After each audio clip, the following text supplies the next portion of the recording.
大きなニュースいや全て超えて先行のガチエンジェルフリー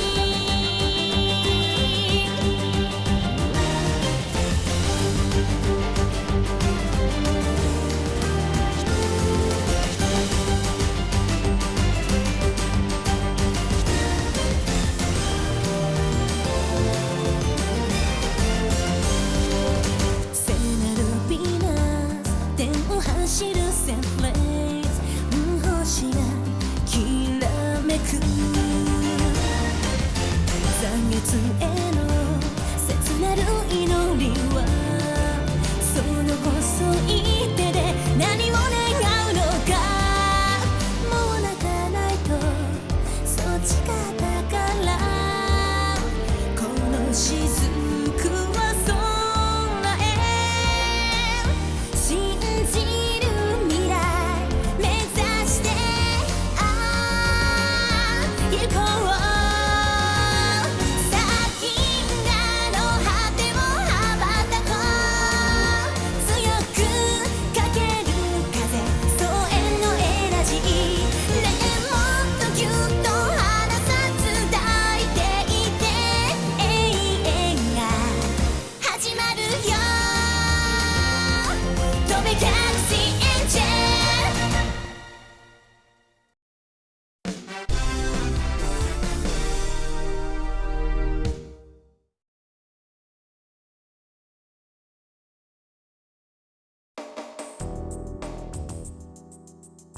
以上で損害状況の報告は終了です。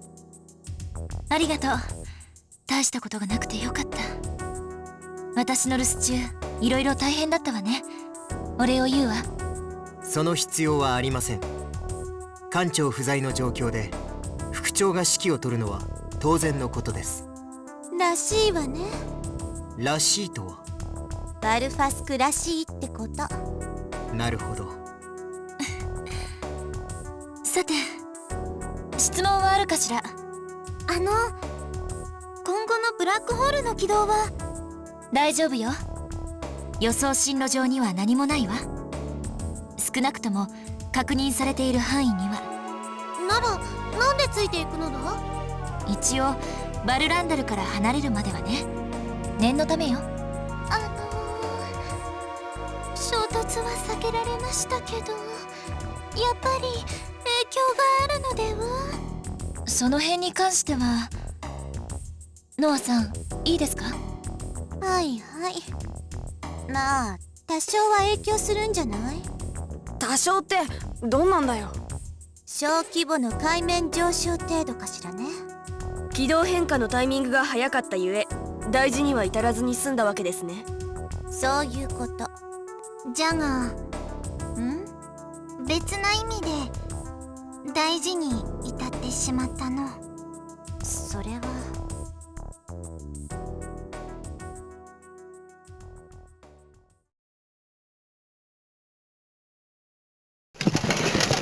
済んだことはどうしようもない。あの時マイヤーズ長官はベストの選択をしたんだ。そして僕たちのこれからの可能性にかけてくれた。だからとにかくみんなで頑張っていこう。それしかないんだ。そう和也くんの言う通りよ。どうしようじゃなくてどうすればを考えていきましょう。いいわね。はい。本艦はバルランダルの安全を確認後コース反転。ひとまずトランスバールに向かいます。ではミーティング終了。解散。さ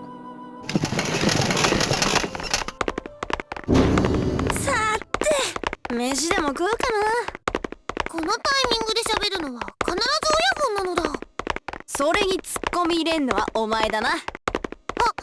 言われてみればそうなのだ。和也くんはい、ちょっと残って。わかりました。和也これやるわ。何これ、ココア？熱々だから気をつけろよ。じゃあ、ちょっともういつの間に持ち込んだんだこんなもの。すみません、後で厳重に注意しておきます。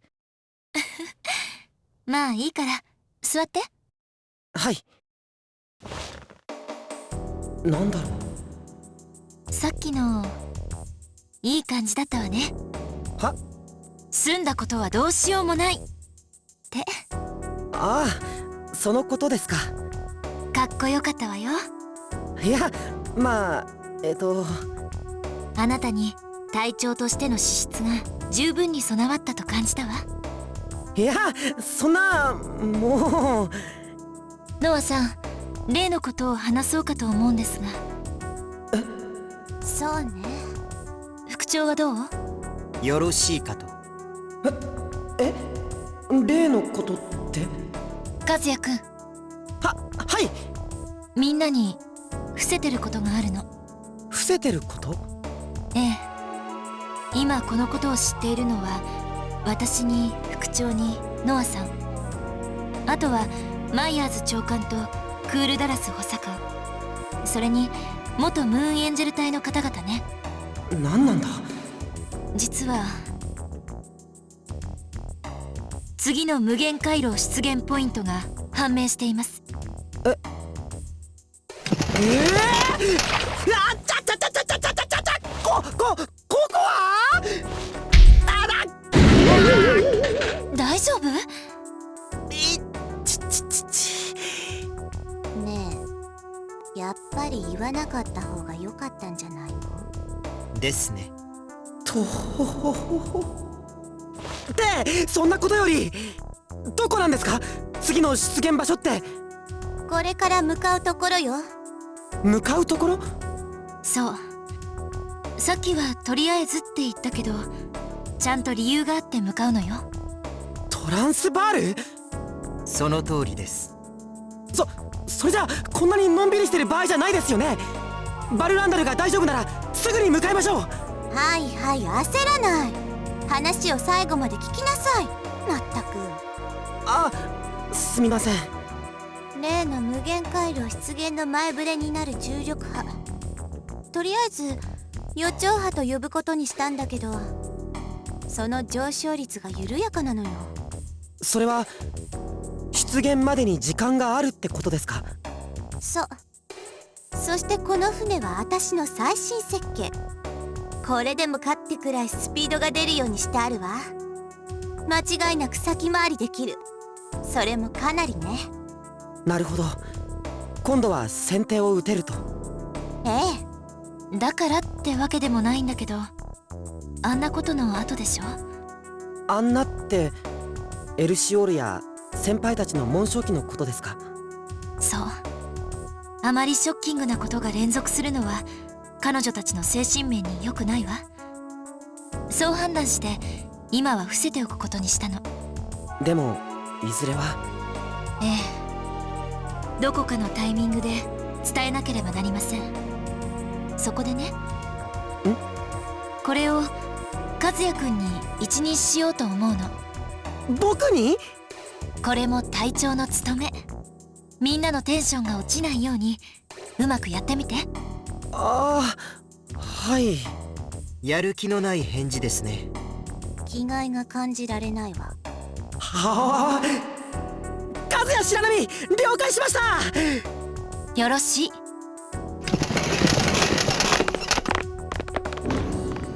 任せたわよ。はい。あ、艦長、航路について相談があるのですが。とりあえずルートを見せてちょうだい。では私のコンソールへ。ちょっと、私にも見せなさいよ。は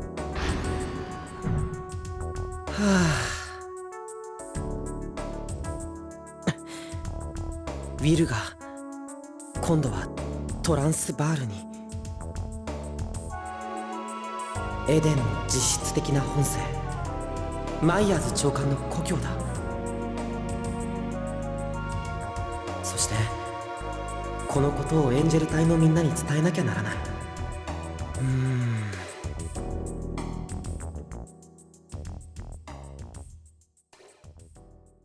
悩んでいても仕方ないか。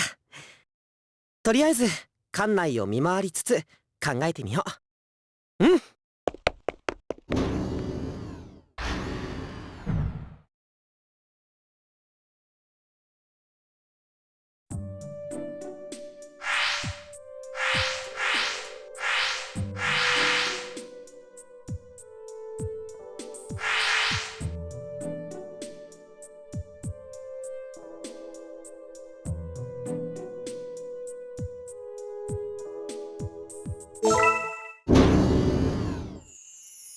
烏丸先輩。和也さん、どうも。すまぬが、この部屋は今から使うぞ。あ、構わないよ。僕はちょっと寄っただけだから。何か見るの？映画？烏丸がおすすめを何本か見繕ってくれての。一緒に楽しもうという話になりました。へえ、どんなのですか？これじゃ。ん？漆黒の闇の中からサークル、恨み。うわー、全部エデンの名だたるホラーだ。知っておるか？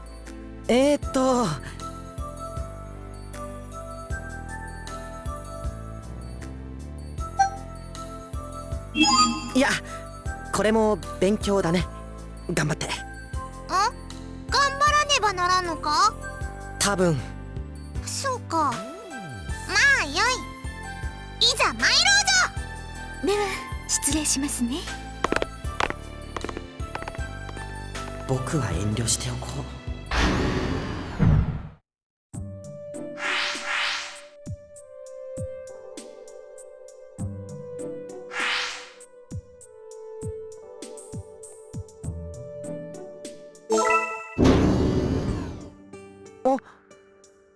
テーブルのところに誰かいる。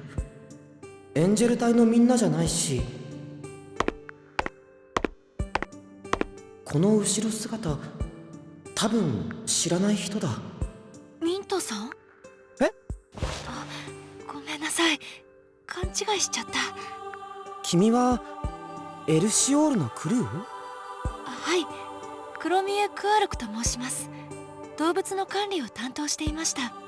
ああ、リコから聞いたことがある。クジラやいろいろな小動物がたくさんいた。あ、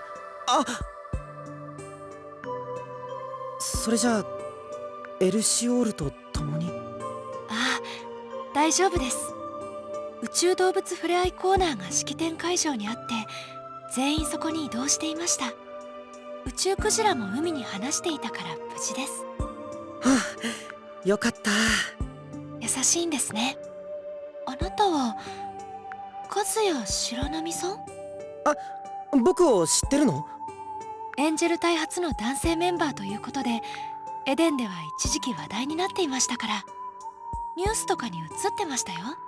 ニュースに？恥ずかしいな。でもさっきはなんでミントさんと間違えたんだろう。全然似てないのに。それじゃあ僕失礼するね。はい、少しの間ですがよろしくお願いします、白波さん。こちらこそ。ではまた。はあ、これのせいか。勘の鋭い人なんだな。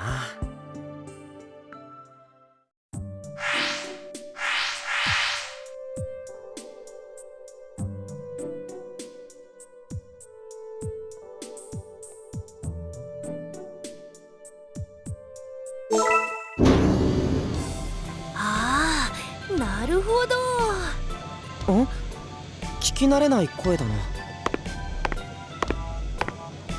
本当にブースターに特化してるんですね。メインラインの K がこれしかないなんて。まあ俺も最初に見た時は驚いたがな。これはこれで結構老けるんやで。こんちは。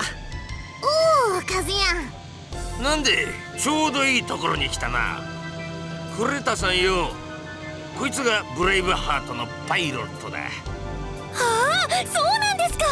あなたが和也くん。はい、和和也白波少尉です。本当だ、なかなかいい線いってるかも。は？その子犬を思わせる雰囲気、守ってあげたくなるような瞳、もうちょっと若ければど真ん中だったわ。ど真ん中。なんでもないなんでもない、ごめんなさいね。はあ。私はクレータビスキューよ。エルシオールの整備班長だったの。整備班長？そんなに驚くこと？ああ、失礼しました。いえ、女性なのに整備班長だったなんてすごいなと。まあ、マイヤーズ長官と同じようなこと言うのね。エルシオールのクルーはほとんどが元月の巫女。整備班も女性で構成されてたのよ。ああ、そういうことなんですか。なあ、こっちの女はうち一人やで。他はむっさくてごっついのとお迎え直前のじいさんだけやもん。ああ、誰がお迎え直前だって？誰のことやろね。たく。ああ、じゃあそろそろ紋章記の方も見ますかい。ぜひぜひ。動力増幅前提のクロノストリング機関なんてエデンにはないコンセプトですから。ほな、性能バランスの取れたクロスキャリバーがいいかな。グラップルに持ってくか。せやな、その方が見やすいやろ。お手間かけてすみません。ああ、いいってことよ。気にせんといて。技術者同士、やっぱ話が合うんだな。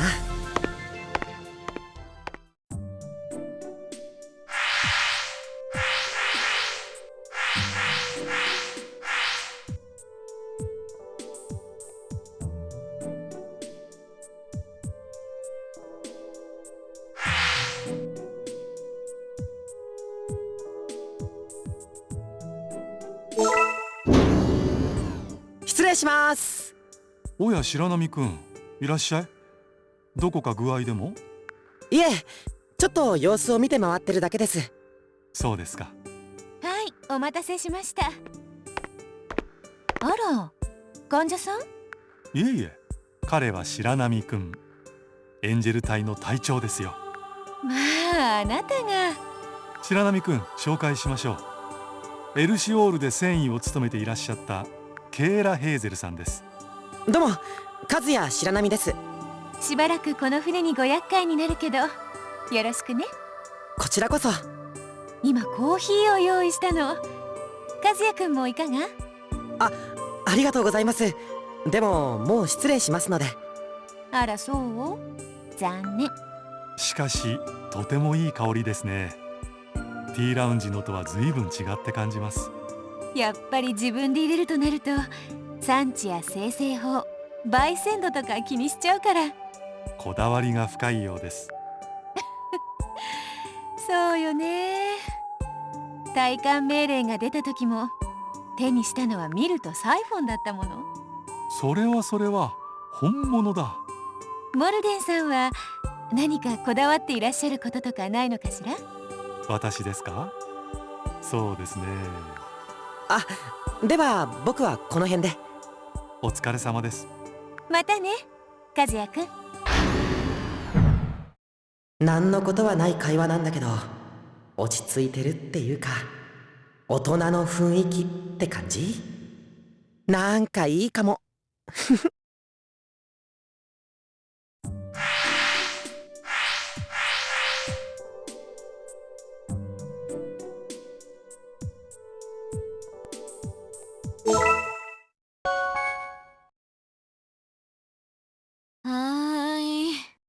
なんだ、やたら低いぞ。僕だけど。空いてるわよ。お邪魔します。ではですね。ランファさん。嘘でしょ？まだやるの？だって性格診断とかマダム・ギャプレよりも当たってるんですもん。今度は健康面をお願いします。ちょっとそろそろ勘弁して。そこをなんとか。こんな機会めったにありませんから。占い？そう、性格診断から始まって相性、恋愛、結婚、仕事、金銭、そして今度は健康。もうダメ、助けて。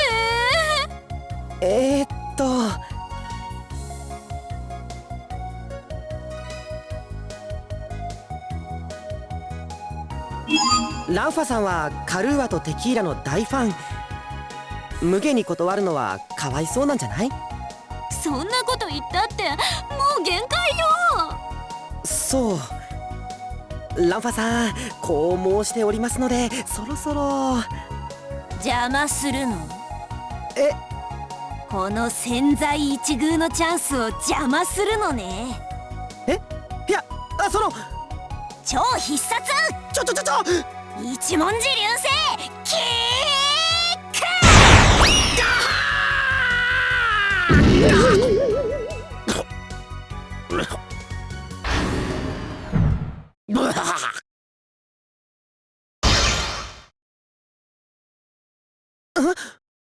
なんだ？僕どうしたんだっけ？あ、メモがある。和也へ、いろいろ破裂してたから直しておいたのだ。なの。思い出した。ランファさんに捕まったテキーラを助けようとして。恐ろしい人だ。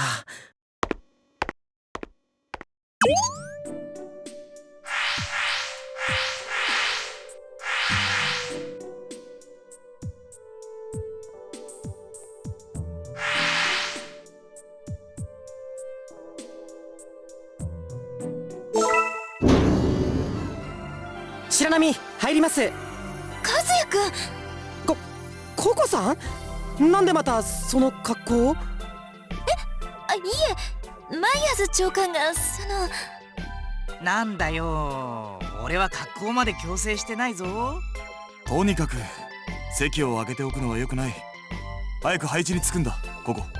はい。配置って？私は通信担当。私はセンサー。俺は司令。そして俺は副司令か。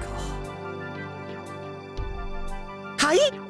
いやー、この前の戦闘の時にエルシオールで久々にこの配置についたんだけど、やっぱり妙にしっくりきちゃってさ、全員揃ってるうちにもっぺんやっとこうかななんて。それでその格好になったんですか、ココさん？だってこうしないと私一人だけ浮いちゃうでしょ。艦長の格好でオペレーターっていうのもなんかあれだし。なーに言ってるんだか。意気揚々と着替えてきたのはどこの誰だったかしら？ちょっとそんなこと言わないでよ。あるもったら。まあいいじゃない、楽しいし。ねえレスター。俺はお前たちに付き合っただけだ。賛成したわけじゃない。また反対もしなかったくせに。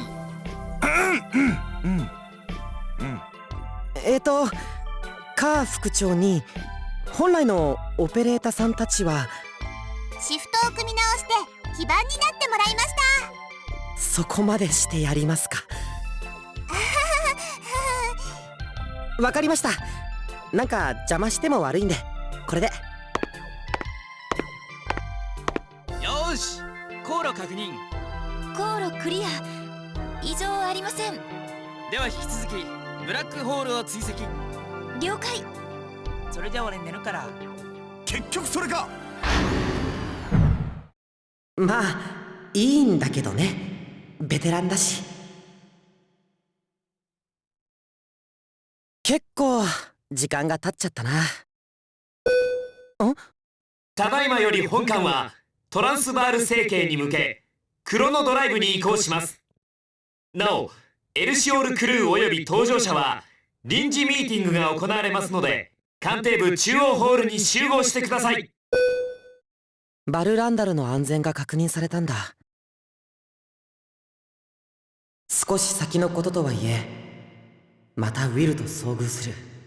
このことをどのタイミングでみんなに話すべきか、それを考えなきゃいけなかったのに。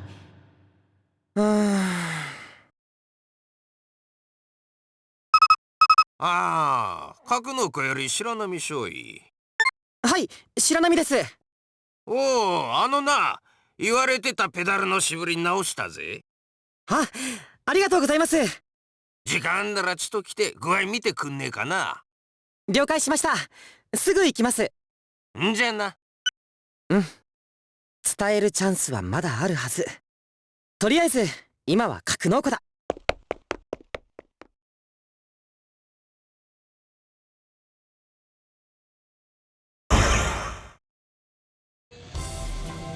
どうで和也。はい、いい感じです。もう違和感はありません。ならテスト起動の準備すっからよ。降りてくれ。了解。やった。ありがとうございます。すごくスムーズになりました。前にも言ったが、こいつはどんどんおめえに特化してきてる。なのにペダルにしぶりがあったんじゃ意味ねえからな。他に気になるとこはねえか。大丈夫です。そっか。うっせえ、ダメっつったらダメだ。アニス、そこを頼むがな。ダメだまたか。なあ、このままやとしまいには動かんようになってまうで。ダメなもんはダメだ。無理やりってんならこいつをぶちまくぞ。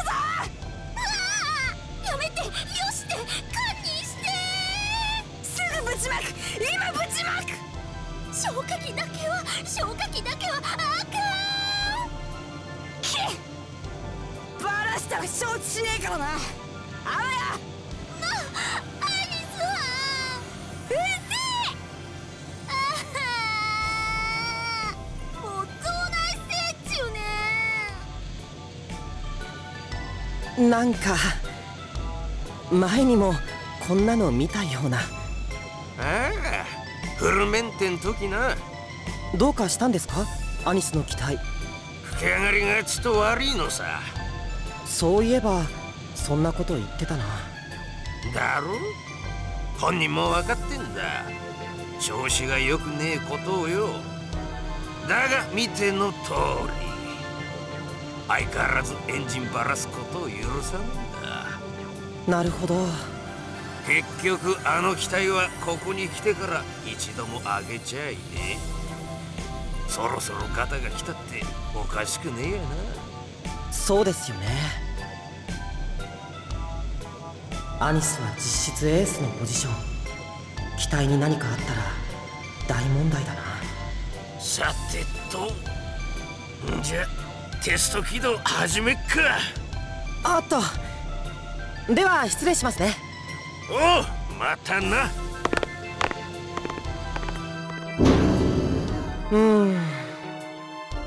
レリックレイダーはアニスの私物。本人が拒んでる限りどうしようもないか。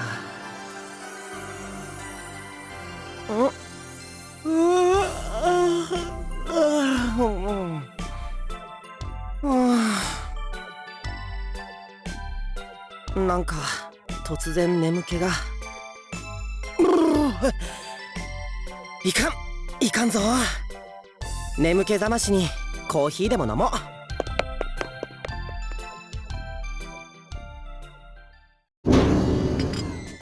い、セイロンをどうぞ。ありがとうございます。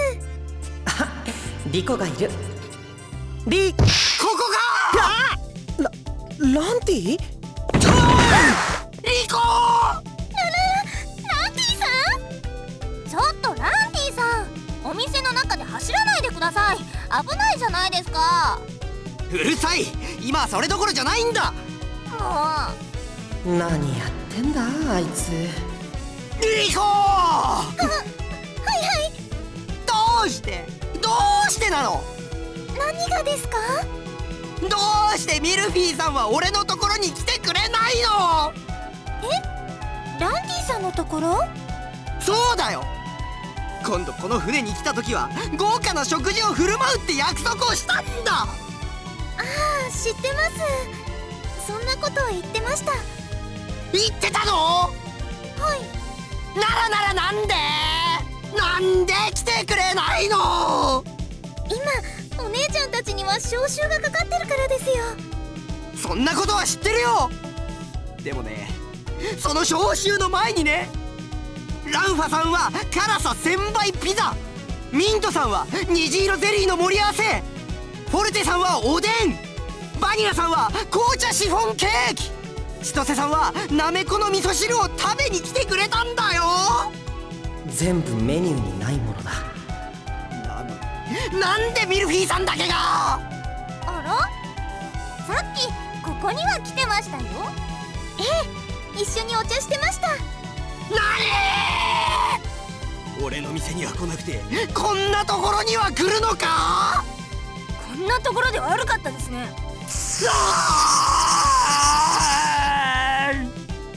なんで？どうして？なぜにミルフィーさんは食堂に来てくれないんだ？まあまあ、落ち着いてください。おーい、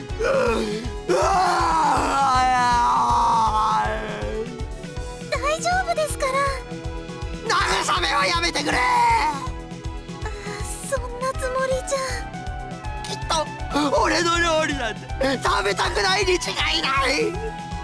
そんなことないですってば。ミー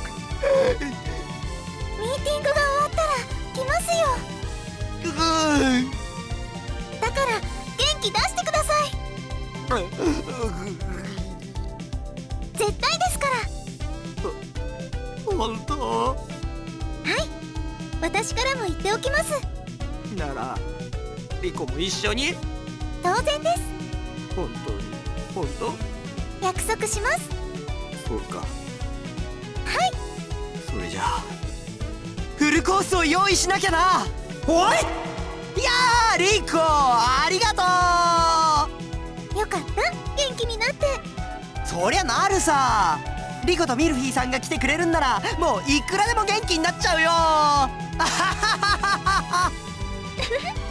リコ。はい。感謝するぜ。バカ！肩に手を！あ、しまった。うわあ！和也さん危ない！え？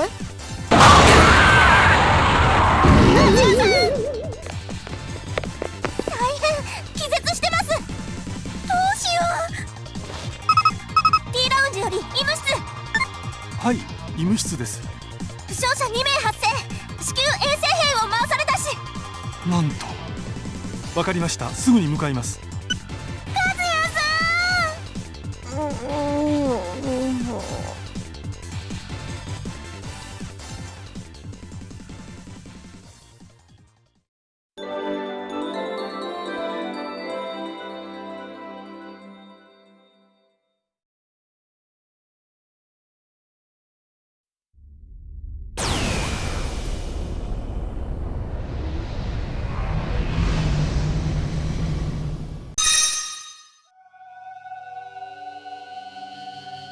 ドライブアウト完了。トランスバール星系トランスバール領域に入りました。センサーに異常なし。エルシオール搭乗者の体感準備を開始してください。了解。なんだ？無事到着しました。そうね。あれで？なんでブリッジにいるんだ？私何ヶ月ぶりだろう。ココさん。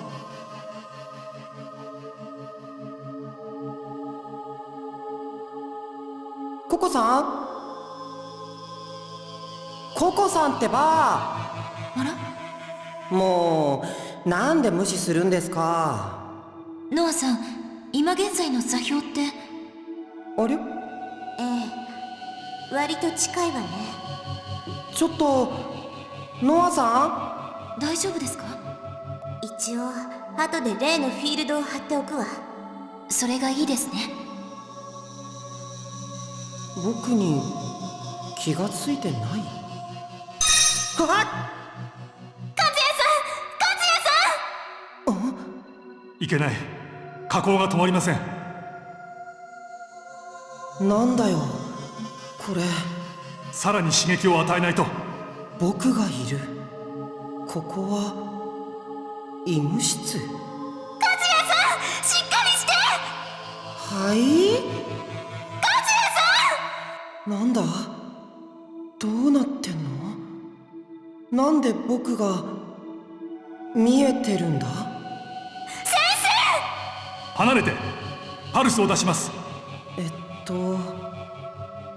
この状況はまさか僕死んじゃった？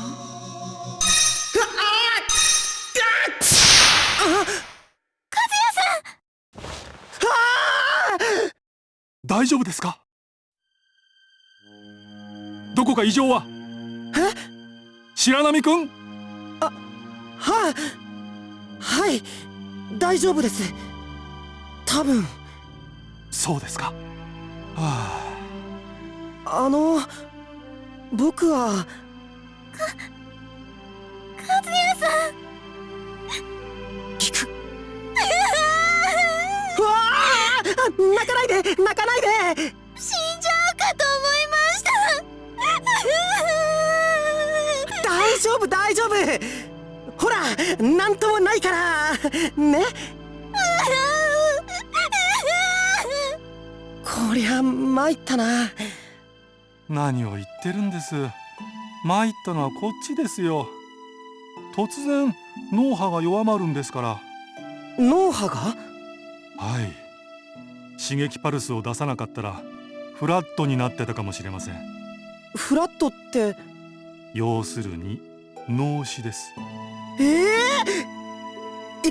今はどうなんですか？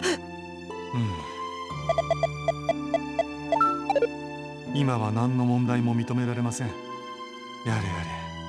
ごめんなさい、ごめんなさい。私のせいです。ごめんなさい。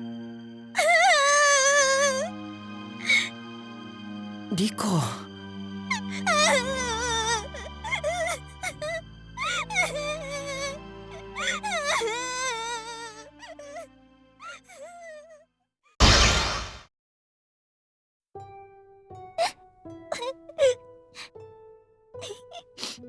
落ち着いた？もう本当になんともないから安心して。何もそんなに泣かなくても。だっておい、和也、無事なのだ？アニス、なの。それにみんなも。んだよ、ピンピンしてんじゃねえか。驚いたのだ。死にかけたと聞いたぞ。よか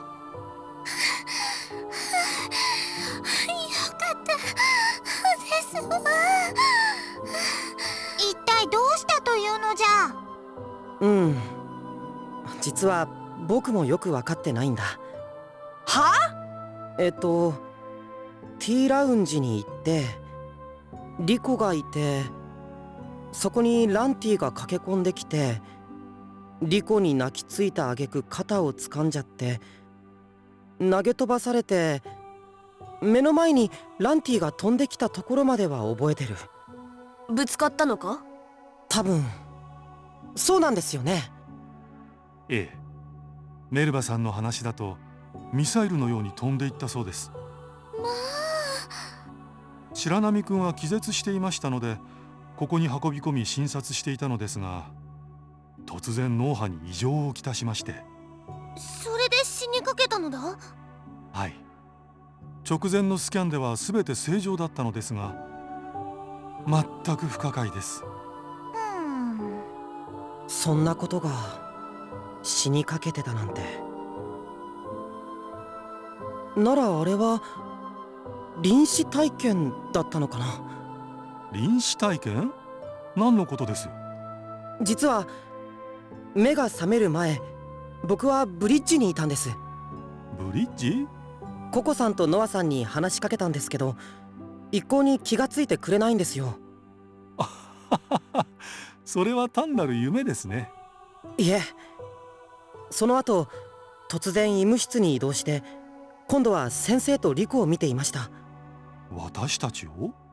やはりそれは夢ではないのか？絶対違いますよ。夢じゃありません。それは目が覚める前のことだと自覚してるんですの？うん、しっかり。単に気がついてただけじゃねえの？いや、確かに僕の意識はなかった。この目で見たんだから間違いない。おいおい、言うてることが変じゃぞ。そもそも意識がなければ何も見えんじゃろ。ああ、だからなんて言えばいいのかな。別の視点っていうか。何言ってるのだ？つまりこの位置から見てたんじゃないんだよ。ちょうどあの椅子のあたりかな。先生とリコが僕のそばで慌ててた。ひょっとして幽体離脱したんですの？幽体離脱？ああ、そうなのかも。いや、それはあれですよ。頭部を強打したため多少記憶の混乱が。でも先生がいけない、下降が止まりません、さらに刺激を与えないとって言ってコンソールを操作してたのはっきり覚えてますよ。なんと。いや、確かにそう言いましたが。はあ、すげえ。いや、興味深い話ですが、職務上そういったことは耳に入れないようにしています。ありえません。脳波があんな状態で私の言葉を聞き取るなんてありえない。何を狼狽しているのですか？何でもありません。ああ、ひょっとして怖いのだ？とんでもない。そうか、怖いのか。なるほどな。からかわないでください。和也さん。ん？何？本当にごめんなさい。もういいってば。第一、あれはリコのせいじゃないだろ。ランティが悪。はあ！ランティは？あいつは無事なの？大丈夫です。ランティさんはすぐに気がつきました。その通りです。彼は大きな単行部を作っただけでピンピンしていますよ。あ、ごまかしちゃダメだな。怖いんだろう。いや、ですからもうそのことは。先生。はい。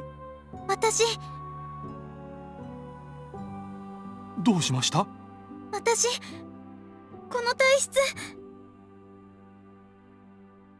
リコ？直したいです。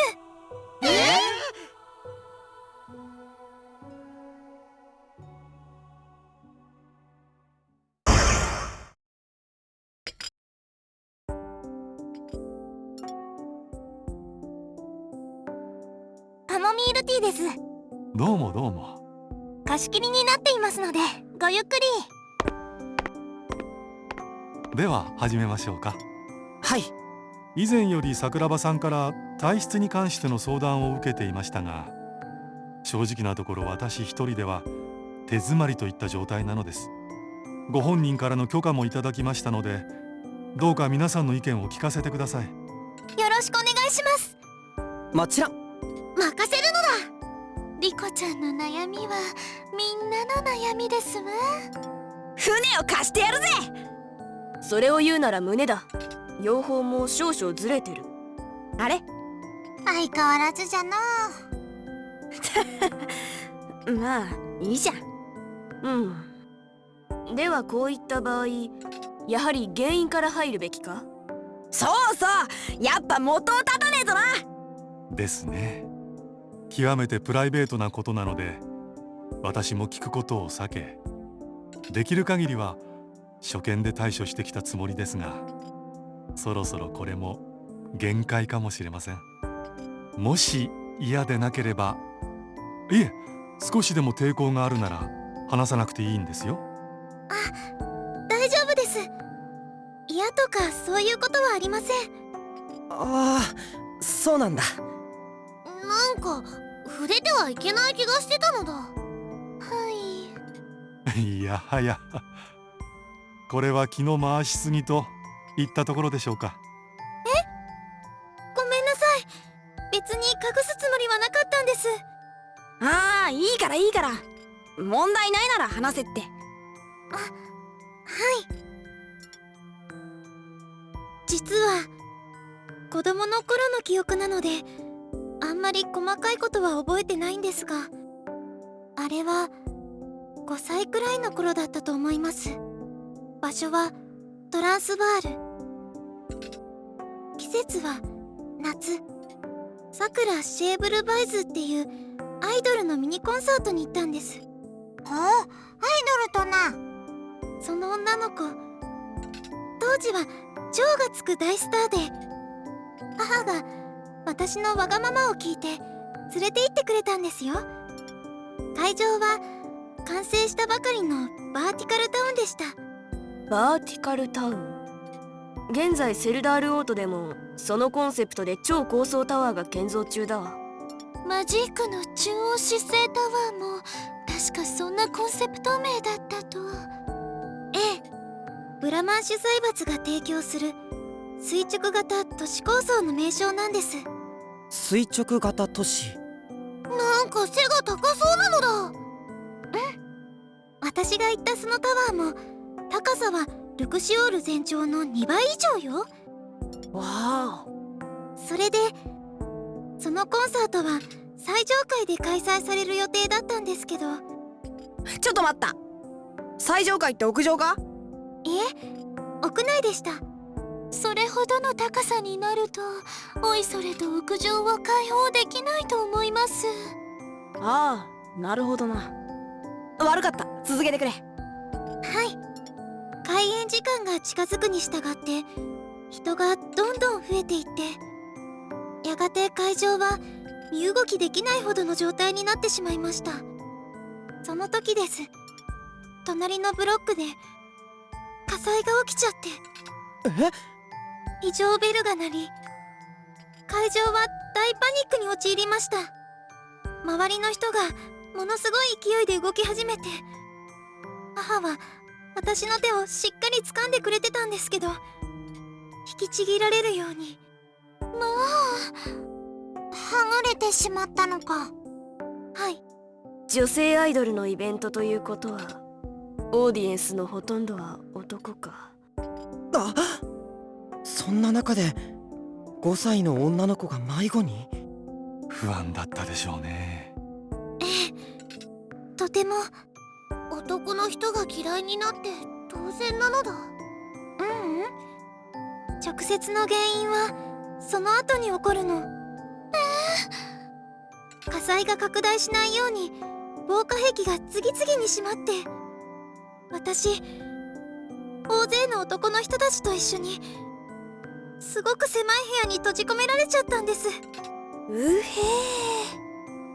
悪く停電も起こって真っ暗になって空調も止まって、でもスプリンクラーは作動しちゃって警報もいつまでも鳴りやまなくて、パニックはどんどん煽られて、そんな状態ですから仕方のないことなんですけど、誰も足元にいる私になんて気がつかなくて、あちこち蹴られてとても痛くてすごく苦しくて、どんなに悲鳴を上げても無駄で、もう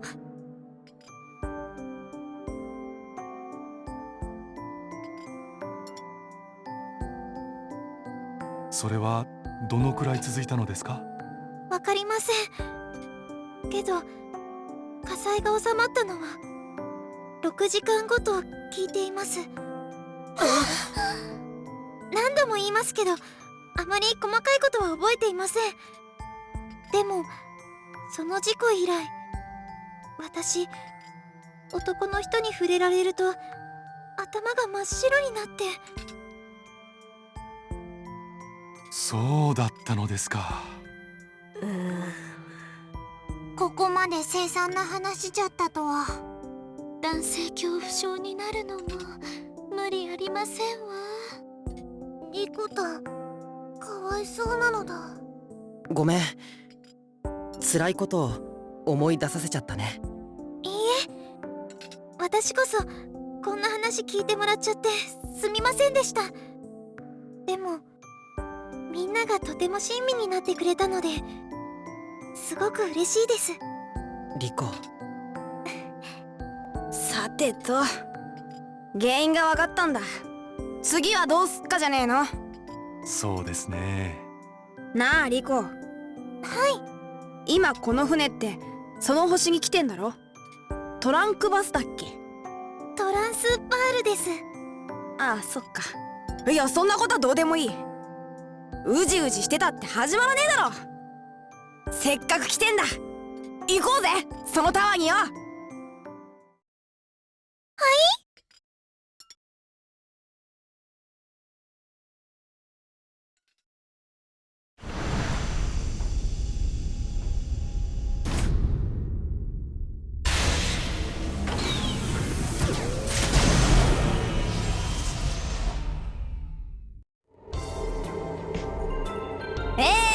ただいまより本機は惑星トランプパークにアプローチいたします。どなた様も席にお戻りの上、シートベルトを着用くださいませ。親分、板についてるのだ。お、そうか。でもトランプパークじゃなくてトランスバールなのだ。世話だとだよ。ああ、ごまかしてるのだ。お前最近生意気じゃね。そんなことないのだ。ちょっと来い、お仕置きしてやる。うりゃ。痛いのだ。グリグリは勘弁なのだ。あははは、何やってんだか。でもリコ、本当に大丈夫？はい、大丈夫です。あの場所にもう一度なんて考えたこともありませんでした。少しでも改善の可能性があるなら挑戦してみたいと思います。うん。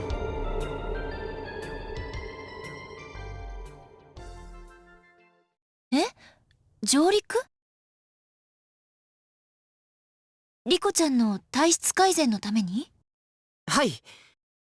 言い出したのはアニスですが、モルデン先生の話によるとデタラメなわけでもないらしくて、心理的外傷を受けた場所に再び戻り、当時の心境に立ち返る。そうすることで情報の整理と確認につながり、トラウマの緩和が期待できるかもしれないといったところでしょうか。その通りです。もちろん本人の同意が大前提なんですが。それでリコちゃんは行く気があると？というよりむしろ乗り気です。そう。やっぱりまずいですかね、ウィルが現れるのに。どうでしょう、ノアさん。いいんじゃない？予兆波の上昇は相変わらずゆっくりよ。まだまだ無限回廊は開きそうにないわ。そうですか。もしリコちゃんの体質が少しでも改善したら、それは彼女の心理面にとって大きなプラスとなるわね。確かに。エルシオール搭乗者の体感状況はどう？ほぼ完了しています。そう。なら邪魔にもならないと。いいでしょう。許可します。ただし、すぐ帰還できるように、そのタワーの屋上へ着陸すること。許可はこちらで取っておくわ。お願いね、副長。わかりました。それじゃあ、気をつけて行ってきて。ありがとうございます。なあ、ピリ辛ミが取ってくれ。了解なのだ。おい、遊びに行くわけではないのだぞ。いいじゃんか、菓子くらい食ったってよ。開けたのだ。はいなのだ。サンキュー。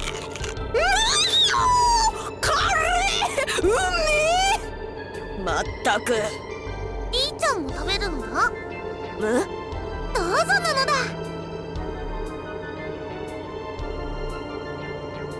うまいのか？知らないのだ。なのは辛いの苦手なのだ。リリーさん、それピリ辛どころかものすごく辛いですよ。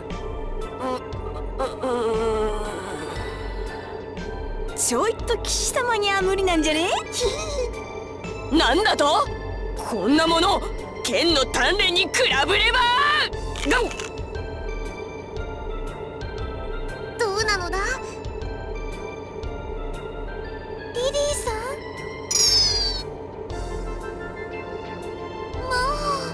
もうお顔から汗がたくさん。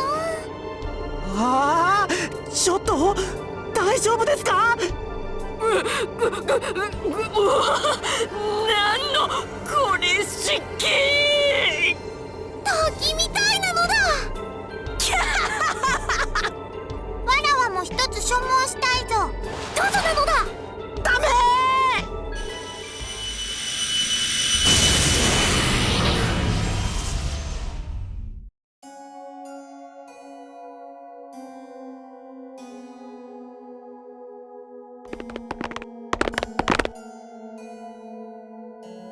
ここがリコの体質の。男性恐怖症の始まりの場所。やー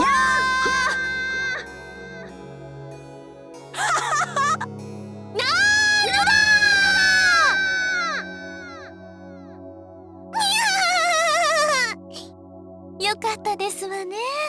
今日は何も催し物がなくて。そうじゃな。閉じ込められた部屋は。セキュリティログによるとあそこだな。行ってみようぜ。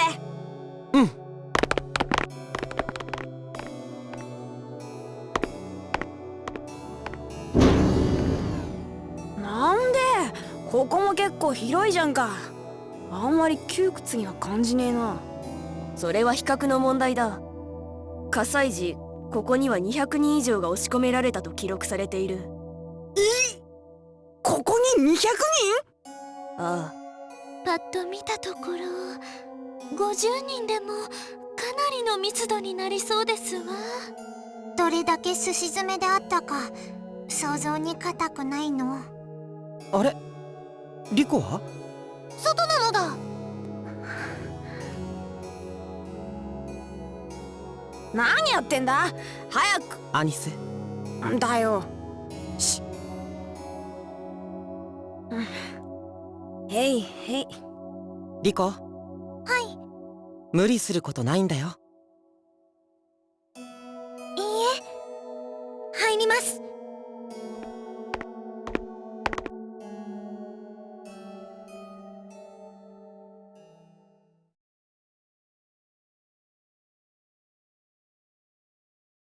どう？感じません。感じない？はい、何も感じませんね。ありゃ。んだよ、気使わせやがって。ごめんなさい。なんともないのだ。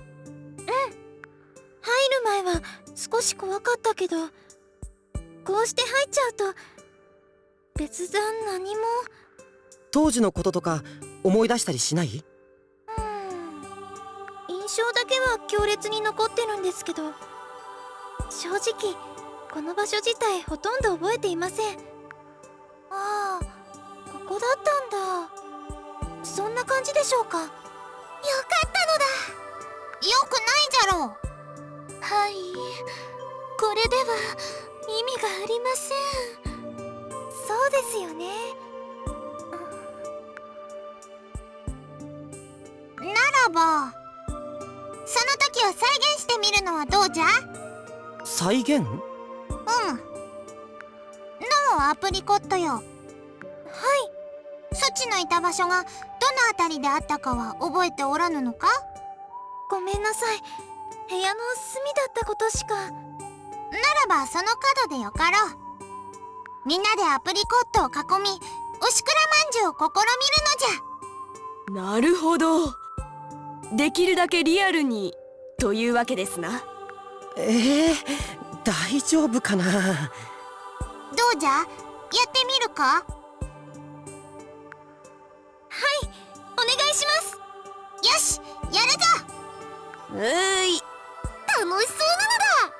和也さんも早くいらしてください。僕も？足りめえだろ、サボるつもりかよ。いや、そういうことじゃなくて。早く行け。ちょっと。ほら、おめえはここだ。どうじゃ、アプリコット、苦しいか。少し。では皆の者、渾身の力で押すのじゃ。せーの。おしくらまんじゅう、押されて泣くな。おしくらまんじゅう、いろいろ押されて泣くな。おしくらまんじゅう、押されて泣くな。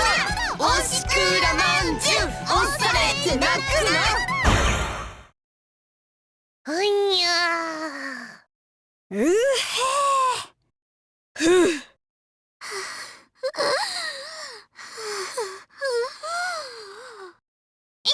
いかな具合じゃった。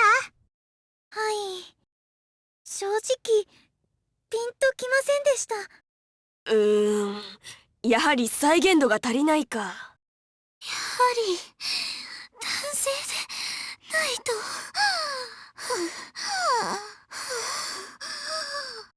こいつは役立たずだしな。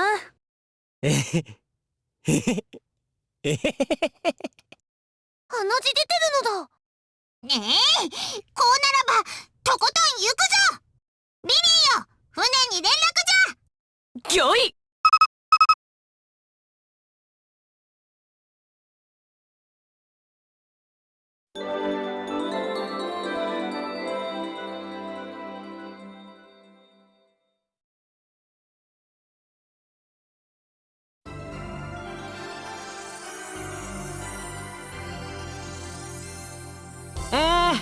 そんなわけでして、リコの体質改善にご協力いただくため、皆さんにお集まりいただきました。よろしくお願いします。いやー、なんの任せてくれ。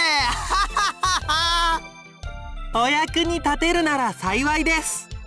遠慮なくやってくれ。なんか荒療治になってますね。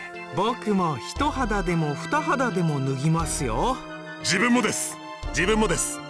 何でも言いつけてください。なぜ私がここに。僕、役に立つのかな。レスターさんまですみません。まあ話は聞いた。致し方あるまい。それでどうすればいいんだ。はい、まずはポジションの公平を期すため、このくじを引いてもらいます。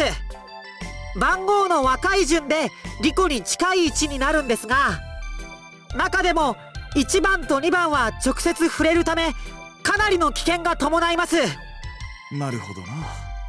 1番を引きますように、1番を引きますように、1番を引きますように、1番を引きますように。では補佐官からどうぞ。まあ1番だ。レスター、一生恨みます。なんなんだお前らは。憎い、お前が憎い、大嫌いです。まだ2番があるだろ。2番を引きますように、2番を引きますように、2番を引きますように、2番を引きますように。ではモルデン先生。はい、2番です。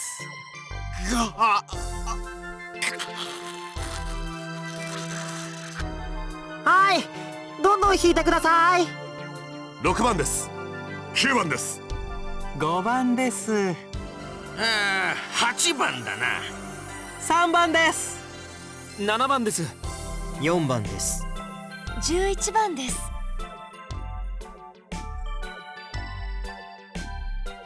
2人とも早く引いて。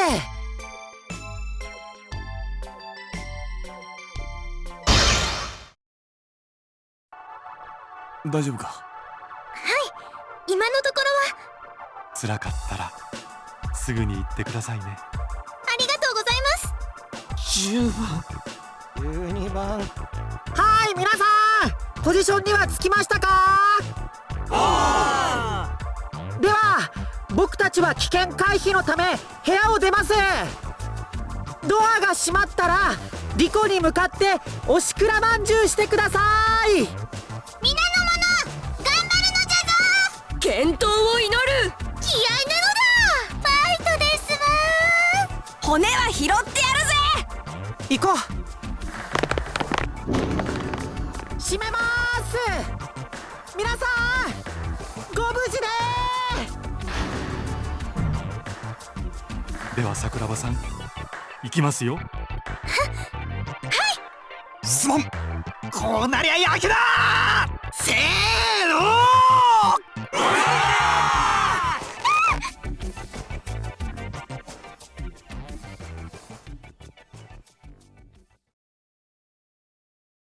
あれ？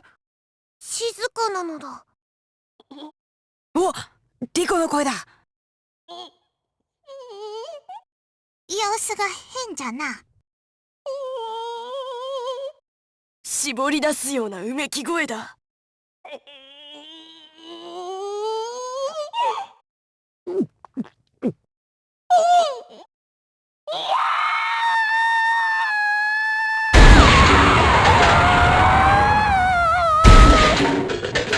ちゃんの声ですわよね。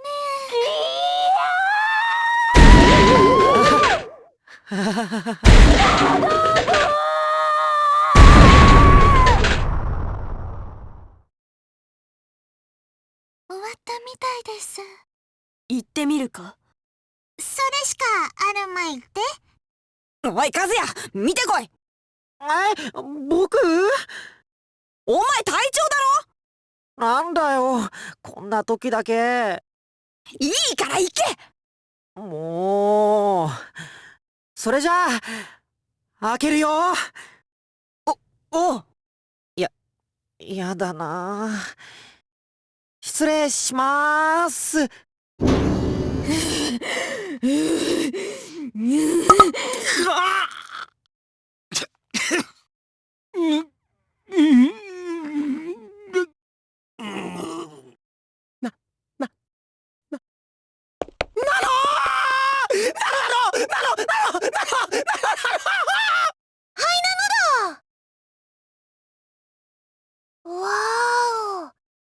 阿鼻教官の地獄絵図なのだ。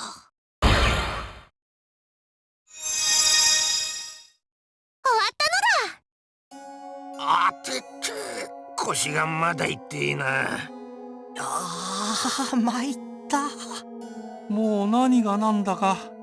手が変な方向に曲がってたような気が。折れてたのだ。足が変な方向に曲がってたような気が。それも折れてたのだ。士官学校でのしごきを思い出しました。はい、懐かしかったっす。お前らタフだな。血を流したのは初めてかもしれません。ホラー映画を見てるみたいでしたよ。クロちゃんだけは無傷だったのだ。すぐ逃げましたから。腹黒見えなのだ。で、危うく眼帯が取れるところだった。いやー、全く死ぬかと思ったよ。実際ほとんど死んでたのだ。皆さんごめんなさい。いえいえ、もう大丈夫ですから。それよりどんな感じですか？南條、心境に変化はあったかの？少尉？頭の中が真っ白になっただけです。いつもと変わりありません。すみません。ダメか。ダメじゃねえ。だいたいやってることは中途半端なんだよ。中途半端って言ったって。おいお前、ハンカチ貸せ。え？早く出せ。はい。ナイフになんか巻いて何するつもり？黙ってろ。次、火だ。軽いな。これに火つけろ。はい。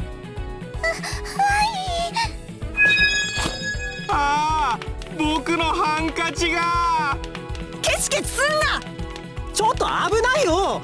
うるせえ。どうせやるならな、ここまでやれ。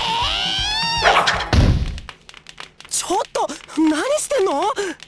あれは火災センサーだね。え？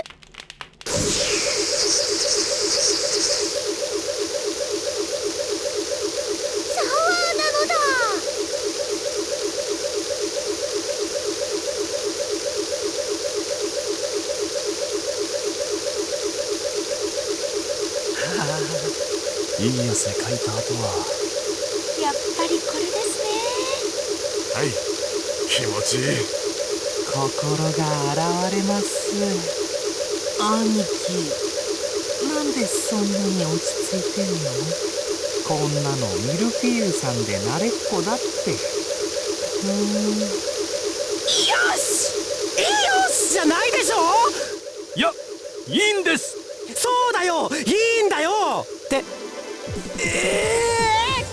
兄さんの言う通り、より正確に原点回帰するには詳細な部分にこだわらなくてはディテールの追求なくして良い結果が出るはずもありません。おお、ドクターが燃えている。ファイヤーなのだ。なんだそりゃ。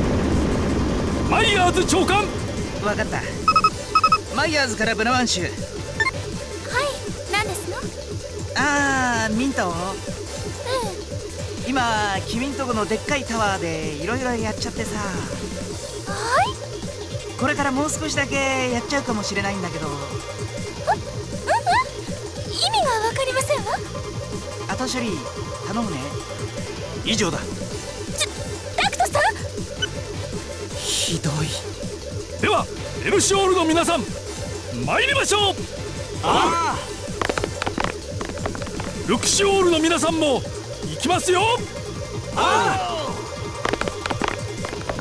さあ、桜庭さんも。なんか俺も燃えてきたぜ。団結こそ力なり。レッツゴーなのだ。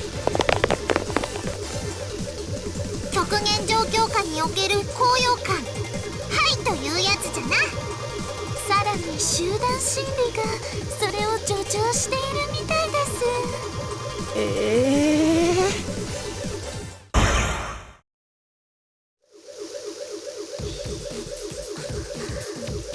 暑くなってきましたね。はい。これもリリーさんのおかげです。お安いご用だ。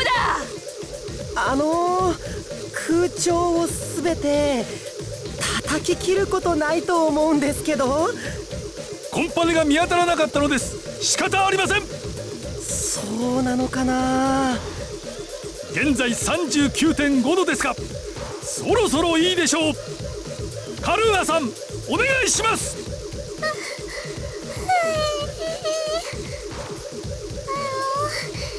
生、本当にいいんですの？どうぞ。それじゃあリコちゃん、ごめんなさいね。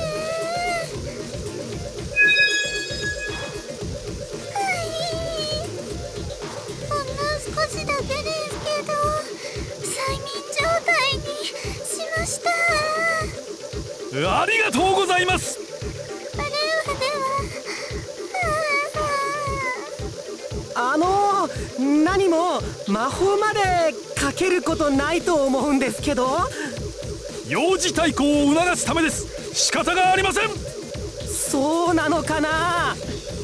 桜庭さん、大丈夫ですか？少しぼーっとします。魔法のせいですね。気をしっかり持ってよく聞いてください。はい。先ほどからトラウマのきっかけとなった環境を一つ一つ再現しているわけですが、温度、それに警報音とスプリンクラーはすでに終わりました。ですから次は照明ということになります。これでかなり状況は近くなりますよ。覚悟はできていますか？できてます。ではナノナノさん、お願いします。ライトもスイッチが見当たらないのだ。そうですか。ならばアニスさん、おお願いします。了解。行くぜ。それねーだラビットシャーン。どんなもんで。グッジョブです。照明をすべて破壊することないと思うんですけど。スイッチが見当たらなかったのです。仕方ありません。そうなのかな。どうですか桜庭さん、今の状況は。はい、近いです。暑くて暗くてびしょ濡れで警報がうるさくて、とっても近い気がします。ならばいよいよ最終段階です。皆さん準備はいいですか。では力の限り押しますよ。どうぞ。大の男が数人がかりで女の子に全力押しくらまんじゅうすることないと思うんですけど。こればかりは事実に基づいて本当に蹴るわけにはいかないのです。仕方ありません。そうなのかな。暗くてよく見えないのだ。誰か飛んできそうですね。わらわの近くにおれ。安全な上に濡れもせぬぞ。うわ、それは助かります。クロちゃんも牛倉まんじゅうのメンバーのはずなのだ。いや、どうせ僕はすぐ逃げちゃいますから。やっぱり腹黒見えなのだ。では参ります。せーの。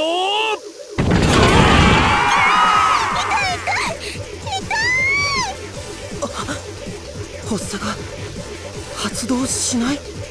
幼児対抗が成功している証。今桜庭さんはトラウマを受ける前の状態なのです。おい、まずいんじゃないか。いえ、ここでやめたら意味がありません。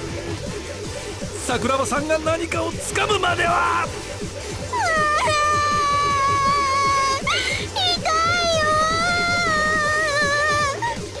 リコ、頑張れ。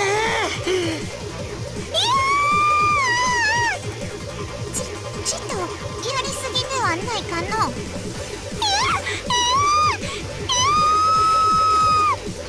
リコタ、かわいそうなのだ。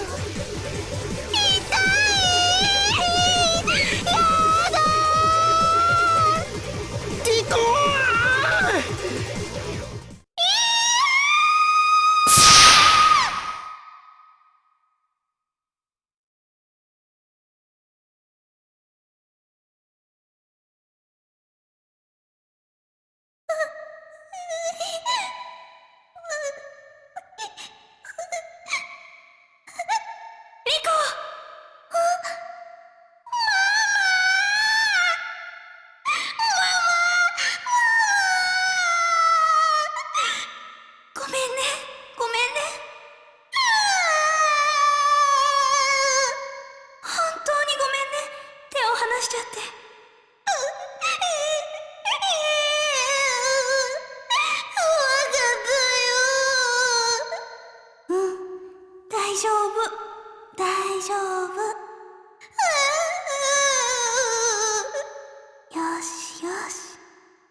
よかったよかった。ミが近づくととっても怖がっちゃってね。女の子のヘルプもいないしお手上げでした。先生、この子怪我とか大丈夫ですか？アミーゴノープロブレム。すり傷たくさんあったけどウェイクアップ前に全部直しておいたよこれ。どうだこれ。煙も吸ってないね。問題ねっていうのがノープロブレムだもんって。よかった。ああ、でも心の傷はちょっと深そう。いっぱい優しくしてあげてね。オーケー。はい、それじゃあリコ帰ろう。ママ、やだ、そろそろ落ち着いてよ。私はお姉ちゃんでしょ。お姉ちゃん。あ、おはよう。和也くん、気がついたよ。大丈夫？体は平気？リコ？ちょっとリコ？お姉ちゃん？やだ、本当に平気？なんでここに？なんでって、この場所で特訓するって聞いたからちょっと見に来たのよ。そしたらリコは気絶してるし、先生はガミガミ怒られてるし。怒られてる？ああ、ミントさんが来てね。会場のあちこちを壊しちゃったんでお冠なんだよ。モルデン先生、アニス、リリーさんがさっきの部屋でこう手に絞られてる。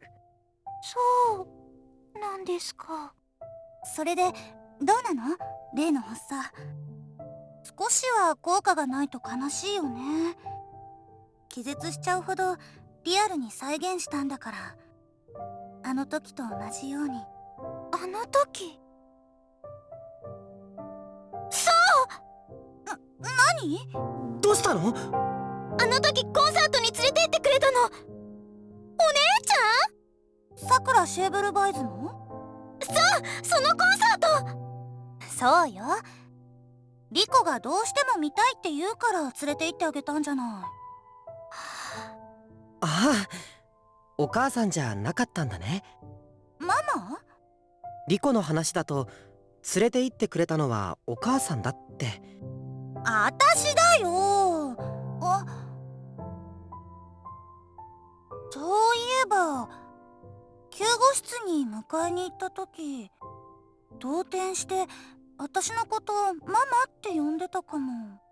そう、あの時迎えに来てくれたのもお姉ちゃんだったんだ。そうよ、だいたいその髪飾りだって。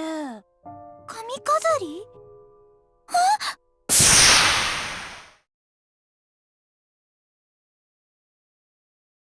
リコ、本当にもうどこも痛くない？うん。あれ？リコ。髪飾り取れちゃったんだね。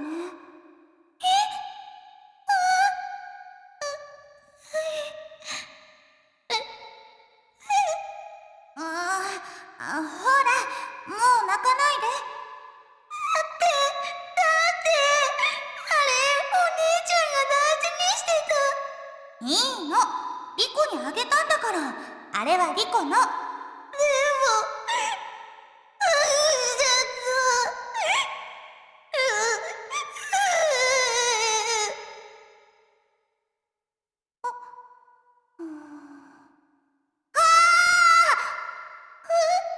リコ、ほーら、髪飾りなんてね、また買えばいいの。あれ、気に入らない？よかった。すいません、これください。お姉ちゃん。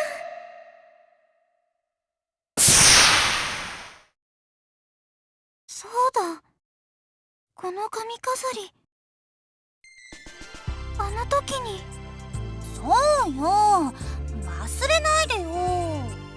ごめん、なくしたことやすぐまたもらったことは覚えてたけど、あの火災の直後だったなんてすっかり忘れちゃってた。もう第一、あれ以来じゃない。お姉ちゃんお姉ちゃんって言い出したの。リコのお姉さん子ってその時からなんですか？まあきっかけだったことは間違いないかな。それまではすんごいママっ子だったから。はあ、そうだったんだ。私のこの体質、男性恐怖症が始まった時、お姉ちゃん子も同時に。ねえ、本当に忘れちゃってたの？それは無理もないですよ。5歳じゃ。僕だってその頃の記憶なんてすごく曖昧ですから。ああ、そうか。私も覚えてないや、そんな頃のこと。お姉ちゃん。何？姉ちゃん、お姉ちゃん、お姉ちゃん。どうした？お姉ちゃん！お姉ちゃん、お姉ちゃん、お姉ちゃん！やっぱり大好き！何よ、やっぱりって。お姉ちゃんはやっぱり宇宙で一番だ！どうしちゃったのよ、もう。リコ、すぐに請求書を回させていただきますからね。ちょっと聞いてるんですの、アニスさん。すいません、ほんとすいません。リリーさんもですわよ。申し訳ない、本当に申し訳ない。いやいや、参りました。実際に手を下したあのお二人にはまだまだお叱りが。おや？お姉ちゃん、一緒にピクニックに行くって約束だよ。はいはい。その後一緒にお夕食も。はいはい。あ、そうだ、タンティさんがすんごいディナーをご馳走してくれるって言ってた。あ、ほんと楽しみ。その後はね、その後はね。もうまだあるの？もちろん。これは何か大切なことを思い出されたようですね。ええ、とても大切なこと。ちょっとやだ。そう？嫌なことばかりじゃなかったこと。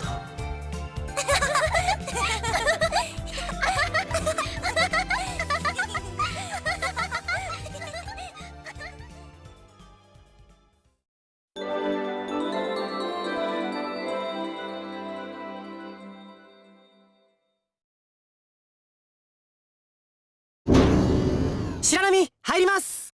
桜庭同じく。男性クルーの方々にご挨拶は終わった？はい。今回は皆さんにとてもお世話になっちゃいましたから。タクトさんにカー副長もありがとうございます。いやいや、気にしないで。はい。あとリリーさんにアニスさん、いろいろすみませんでした。仲間として当然のことをしたまでだ。ま、ちと借金が増えちまったけどな。あ、それなら心配いらないよ。なんでだ？ちょこちょこっとね。お？ちょこちょこってか。横領なのだ。人聞きの悪いこと言わないでよ。これも立派な福利厚生費でしょ。ものは言いようですわ。やはりタヌキじゃ。和也さんも今の今まで付き合ってもらっちゃって。何言ってるんだか。これも隊長の務めだよ。本当にどうも。それでどうなのよ。どうって。アプリコットの体質のルーツ、男性恐怖症とシスコンのきっかけが同じだったことはタクトから聞いたわ。ええ。それが判明したことで何か変わったの？あれ、報告書は提出してますけど。ちょっと忙しくてまだ読んでないのよ。あ、私もなの。そうですか。なら百聞は一見にしかずですね。マイヤーズ長官。何？出番です。どうぞ。ああ、そうか。そりゃそうだよねー。一発 KO なのだ。反射行動って怖い。タクトさん、ごめんなさい。何も変わってないじゃない。いいえ、実はですね。はい、リコ。やっぱりやるんですか？一応報告しなきゃ。わかりました。ちょっと恥ずかしいです。ほう。コントロールできるようになったの？さすが正解です。力だけですけどね。なるほど。バランスディテクションのトリガーに変化が生じて怪力を任意に出せるようになった。そんなところかしら。おそらく。まあ被害の度合いは何ら変化がないわけですが。ひどいや和也。すみません、つい。大丈夫ですか、タクトさん。ああ、平気平気。まあとにかく良かったじゃないか。男性恐怖症になった時悪いことばかりじゃなかった。それを思い出せたわけだ。はい、皆さんのおかげです。たまたまトランスバールに来ていたのも幸運だった。やはり本物の臨場感は違うといったところかな。ですわね。おや、白波少尉、まだ話していないのですか？ええ、これからこのミーティングで伝えるつもりでした。あ？何の話なのだ？みんな聞いてくれ。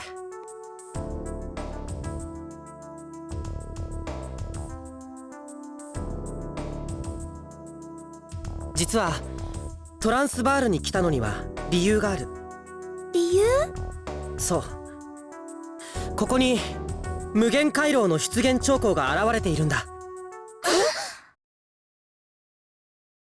ウィルが再び、しかもエデンに現れたこと、そして先輩たちの紋章機とエルシオールがあんな事態になってしまったこと、かなりショックなことが立て続けに起きた。それらを踏まえてみんなに話すタイミングを伺っていたんだ。そうだったのだ。ウィルがもう来るのか。いや、すぐじゃない。ノアさん、どうなんでしょう？あと49時間と20分ってところね。約2日後ということですわね。バルランダルに続いてトランスバール。どちらもエデンにおいて重要な拠点です。奴らが本気で動き始めたことはもう間違いねえな。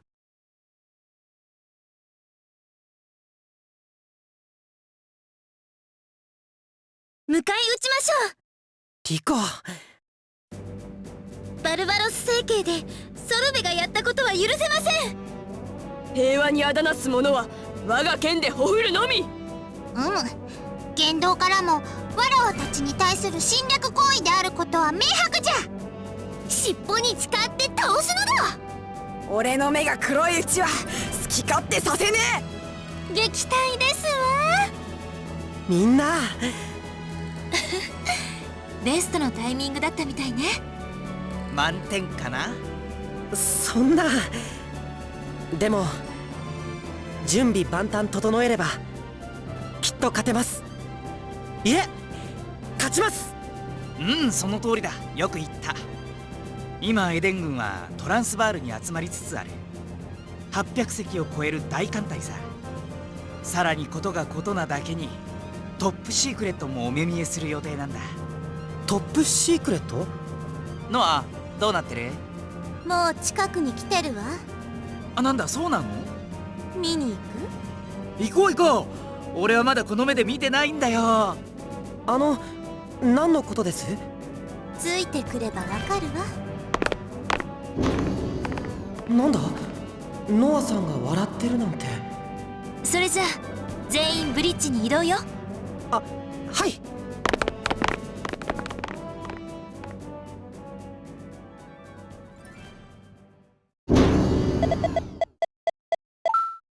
オペレーター、今転送した座標をスクリーンに。はい。あれ？何もないぞよ。はい。いや、黒いもんがある。確かに。本当だ。どこ？倍率を上げて。はい。これは黒き月。何？へえ、これが黒き月なのだ。確かに白き月と形が似てる。破壊されたのではなかったのか？そう聞いていますけど、どういうことなんです？なぜ黒き月があるんですか？作ったからよ。作ったってどうして？必要だからに決まってるでしょ。必要？ほらほら、ちゃんと説明しないと意味不明じゃないか。もうよく考えなさい。他の平行宇宙とのつながりが増えるほど未知なる敵と遭遇する機会も増えるのよ。これはそれらに対する防衛の手段、いわばエデンの砦なの。だからってまた作っちゃうなんて。第一、こんな大規模なものいつの間に？いやー、実を言うとアブソリュート発見の頃から。そんな前から？うん。ノアがプロジェクトリーダーで、実作業はバルファスクが行ってたんだ。親善の意味で数ヶ月後にジュノーに寄贈される予定だったんだけど、ベレルの反乱が計画を後押しする形になっちゃってさ。そこへ持ってきてウィルの出現と白き月のノイエへの移動が決定だ。計画は大幅に前倒しされて少し前に完成しちゃったってわけ。全然知りませんでした。そうだね、噂さえも聞いたことなかった。お、エデンの情報管理も大したもんだな。もうどうでもいいわ、そんなこと。オペレーター、この座標をフルスキャン。結果を聞かせて。了解。どうなの？すみません、もう一度やります。必要ないわ。え？何も反応がないんでしょ？はい、その通りです。影の月のフィールドはうまく動いているみたいね。影の月？ええ、アブソリュートのデータベースに設計図があったの。あらゆるセンサーをすり抜けるステルスフィールド。使わない手はないでしょ。実際大したものよ。起動中は光を除くあらゆる波動を透過させる。さらに内部エネルギー事象を完璧に遮断。ベレルの言ってた通り、目で見るしか確認方法はないわ。へえ、黒き月に影の月の技術を融合するなんて。何を驚いてんだか。こんなこと多次元文明の時代には当たり前に行われてたことよ。それはそうなんですけど。さてと、オペレーター、ついでだから運用データを取るわ。今からステルスフィールドを解除するから、各センサーで記録を取って。了解。それじゃ行くわよ。解除。なんだこれ。頭が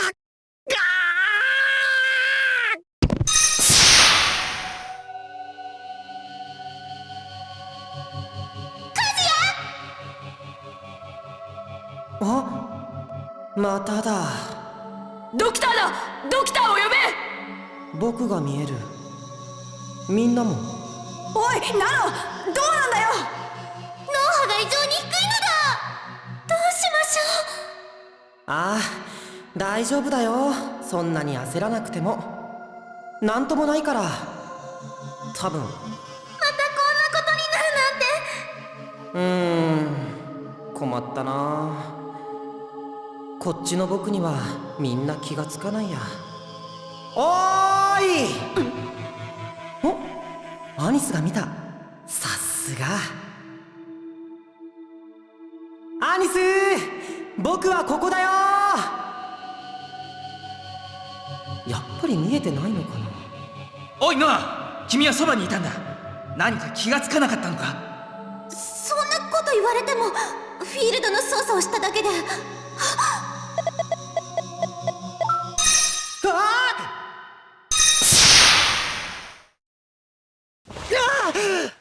カズヤ！脳波が復活したのだ。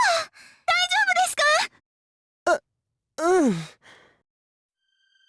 リージュルドを起動したら戻った。糸高きに佇む白き聖者たちよ、かの者のうちに宿りてその魂を再び呼び戻し。ああ、もうよいぞ。呪文は無用じゃ。あら脅かしやがって。まったくだよ。どうしちゃったんだいカズヤ。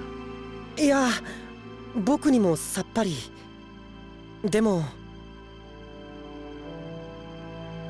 何ですか？また僕自身が見えてました。天井の方から見下ろす感じで。何？俺さっきなんかの気配感じたぞ、上から。うん、僕が呼びかけたらアニスだけ気がついてた。マジかよ。艦長、これは先日の報告書にあった。ええ、医務室での幽体離脱と重なるわね。何これ、どういうこと？あ、まさか。どうしました？いや、私にも思い当たる節がある。ちょっと、何の話？数日前、和也と剣の鍛錬に勤しんでいた時のことです。目の前にいた和也以外に真後ろからも同じ気配を感じました。あ、僕が初めて一本取った時ですか？ああ、実のところ2つの気配に惑わされたのだ。そうだったんですか。変だと思ったんですよね、リリーさんが好きだらけになるなんて。事例が3つか。こりゃ無視できないな。そうね。でも今はそんなこと言ってる場合じゃないわ。リリー。はい。その時のことをできるだけ細かく報告書にまとめて。了解しました。でもその作業は3日後よ。3日後？僕も提出すべきですよね。あんたは他にやることがあるでしょ。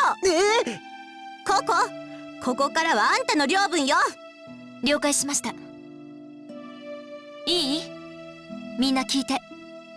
私もちょっと動揺しちゃったし、和也くんのことが心配。でも今はもっと優先すべきことがあるのよ。ドライな言い方だけど、事の重要度はみんな理解できるはずです。そうだ。2日後に無限回廊が開くわ。今はそれに集中して。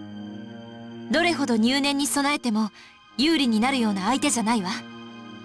全身全霊をもって迎え撃たなきゃならないの。余計なことなんて考えてちゃダメ。いいわね。了解。では解散。各自ベストを尽くして。和也。あんたのさっきの症状だけど、黒き月と関係あるかもしれないわ。ええ。でも今は保留よ。忘れなさい。わかりました。しばらくステルスフィールドも止めないわ。でも何か異変があったらすぐモルデンに報告して。はい。分かってるでしょうけど、エンジェル隊は攻撃の要。しっかりしてよね。大丈夫です。任せてください。以上よ。失礼します。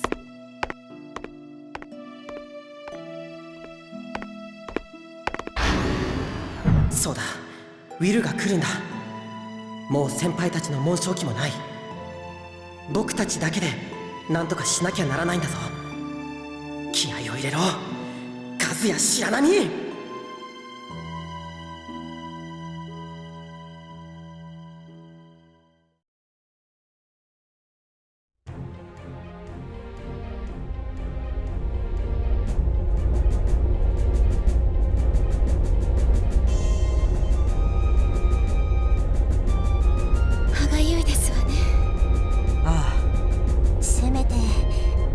方面軍の指揮でも取れれば。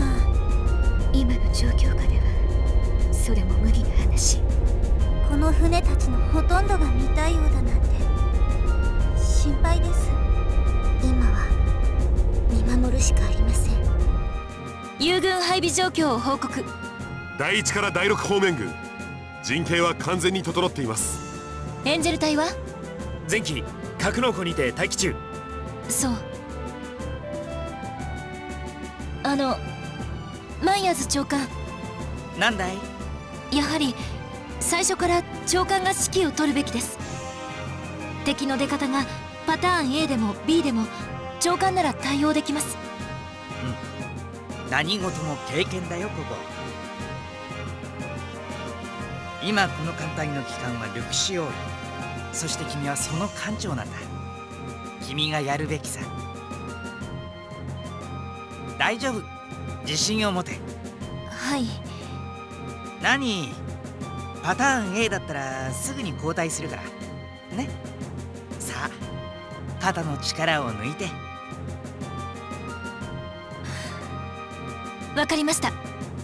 ココナッツミルク指揮を務めさせていただきます。副長もサポートお願いね。お任せを。では各方面軍司令官に通達。第二戦闘態勢を維持しつつこのまま待機を継続。了解。ノア局長、予兆波の方はどうでしょうか。これまでの最低値を超えてからも上昇は止まっていないわ。いつ現れてもおかしく。時空湾曲反応感知、急激に増大中。来たわ。全軍に通達。第一戦闘態勢。了解。無限回廊より次々に敵艦が出現しています。現在の数8。敵より通信です。ここは私に任せて。わかりました。警報停止。映像をスクリーンへ。はい。これはどうも。またお会いできて光栄です。おや、黒き月を再建されたのですね。前工場は結構。何しに来たの？何もそんなに焦らずとも。何しに来たの？ほう、怖い。いいえ、何。これはそちらで言うところの探りですよ。前回の遭遇が偶然だったのか、それともそうではないのか、その点を確かめておこうと思いまして。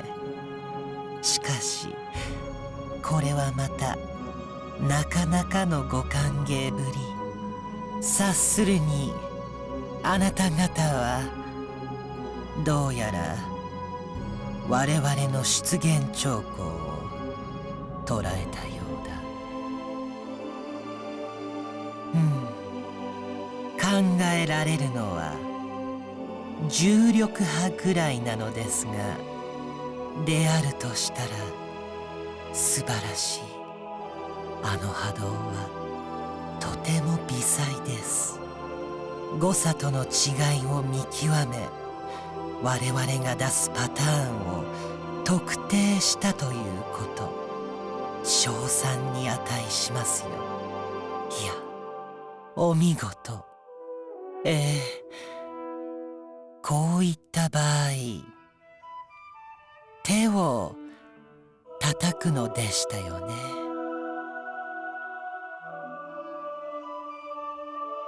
終わり？ええ、まあ。でとは？やるの？やらないの？気のせいでしょうか。前回にも増して気が強くなられたのでは？全軍攻撃用意！了解！通達します。あんたたちはすでにこっちの領土を侵したわ。遠慮する理由は何もないんだけど。そうですか。わかりました。ではやりましょう。時空湾曲反応低下。無限回廊が閉じます。ここ。はい、敵関数を確認。申し訳ありません。時空湾曲の影響でセンサーに乱れが。大体でいいわ。おそらく15から20の間と思われます。それだけ？どうせ後から追加する気よ。友軍の状況は？次々にメインパワーダウンの報告が入っています。敵は動力停車を展開した模様。ははは、やっぱり抜け目ないや。全ての艦船が対応済みだと勘違いして使ってこないんじゃないかななんて期待してたのに。パターン B ですね。結局バーメル級数艦にこの船とエンジェル隊だけってことか。仕方ないでしょ、キャンセラー自体が急あつらいなんだから。それじゃあここ任せたよ。了解。無限回廊の状況を報告。閉じています。ならセンサーは復活しているわね。はい。敵艦隊をフルスキャン。結果を各紋章機に転送。了解。副長、ブリーフィングをお願い。わかりました。ルクシオールよりブレイブハート。こちらブレイブハート。敵はパターン B で行動。動けるのは当艦と数隻の友軍だけです。やはり敵陣状況の転送は終わっています。ミッションブリーフィングを行いますよ。了解。回線を全員に開きます。これがミッションエリアのスキャン結果です。ルクシオールはこの位置。対して敵艦はこの位置に駆逐艦、この位置に高速艦、そしてこの位置に巡洋艦といった配置状況になっています。例によって生命反応はありません。すべて無人の自動操縦艦です。数が多くありませんので、ひとまず敵艦の撃退を目指します。ミッション目標は全敵艦の破壊、つまり全滅です。以上。艦数が少ないのは先人である可能性を示していると言えます。増援には十分に注意してください。わかりました。エンゼル隊発進します。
では行こう。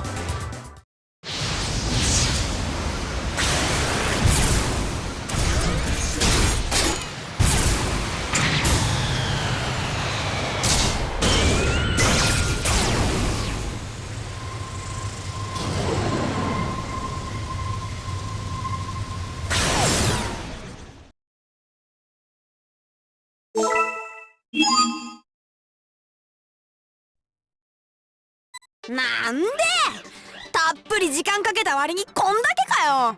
油断するな。増援の可能性があると言っていただろう。へいへい、分かってますよ。無限回廊を開けば増援は自由自在ですものね。上等です。来た順にへこましてくれるわ。出る杭は打たれるのだ。そう、その息で行くぞ。前期攻撃開始。了解。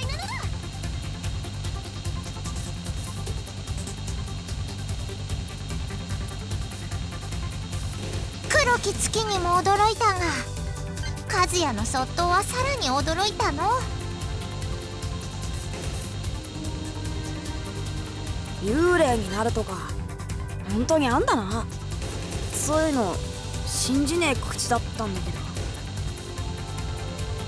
こちらに黒き月には驚いた。友軍より入電。我々を援護するそうです。いこれで撃墜とはいかないか。うまく当たったみたいです。攻撃成功なのだ。いいところに行ったのだ。被弾しました。回避できたのだ。攻撃成功じゃ。ダメージを受けた。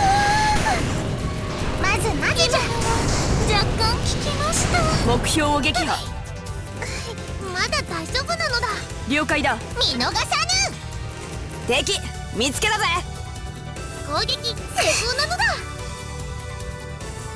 よし、エクストリームランサー。当たり前を受けました。ふにゃ。当たっちゃったのだ。当たったみたいです。外した。私もまだまだだ。ママたちのリペアウェーブ。了解だ。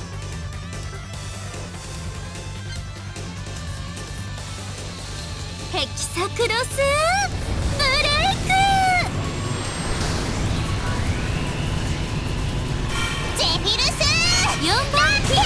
目標を撃破ですわ。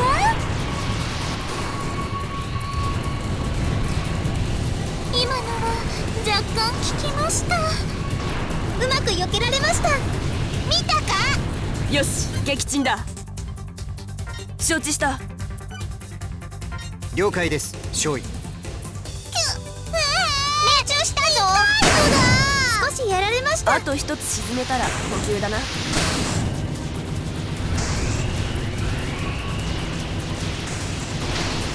し、これでエクストリームランサー。反撃に移る。敵を破壊。講師の皆さん、お疲れ様です。すまない、補給に行ってくる。了解。リペアウェーブ。敵一隻を撃墜。被弾した。敵発見です。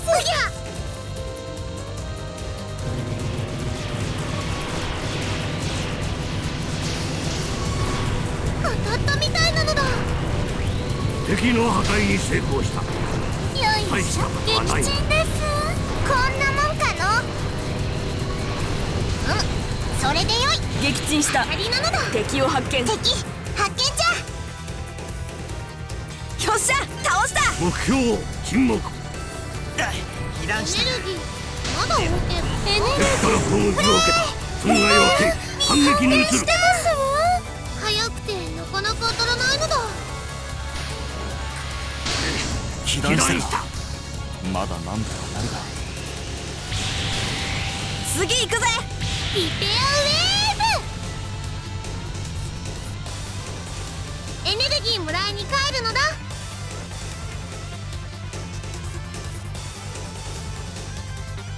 敵から攻撃を受けた。損害を受け反撃に移る。ジェノサイド。一隻を撃墜。ボンバー。力が制御できるようになったと言ってもまだあまり実感がありません。ぶっ壊したぜ。回復したのだ。敵見つけたぜ。反撃なのだ。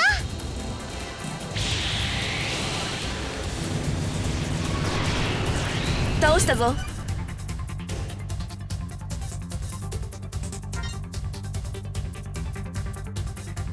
しばらく補給に戻りますわ。エネルギー半減。敵一体を排除した。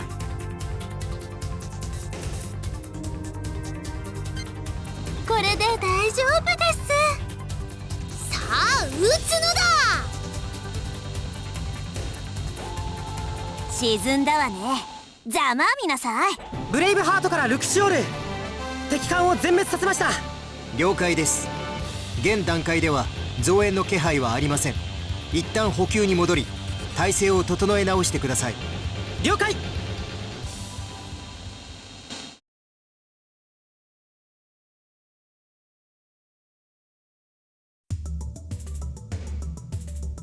変です。